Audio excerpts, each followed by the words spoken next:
नमस्कार मंडळी, आपले सर्वांचे स्वागत आहे माझ्या सुवर्ण आर के होममेकर या यूट्यूब चॅनलमध्ये। मी तुम्हाला आज बनवून दाखवणार आहे कांदा पोहे।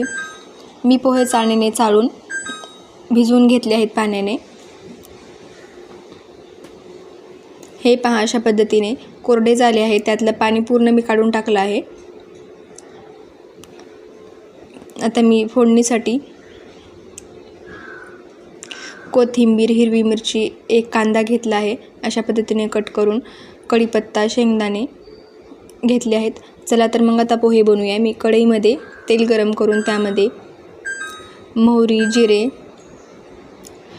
कांदा, कढीपत्ता याची फोडणी केली आहे। नंतर मिरची टाकली आहे, हिरवी मिरची। कांदा लालसर होईपर्यंत परतून घ्या। त्यामध्येच मी मिरची टाकली आहे आणि मिरची पण भाजली जाते। नंतर मी शेंगदाणे पण टाकले आहेत। थोडीशी कोथिंबीर टाका, पोह्याला छान चव येते फोडणीमध्ये कोथिंबीर टाकल्यास। नंतर मी हळद टाकली आहे आणि चवीनुसार मीठ टाकलं आहे। नंतर पोहे टाकून अशा पद्धतीने मी परतून घेतला आहे। मस्त अवघ्या 5 मिनिटात तयार आहेत पोहे।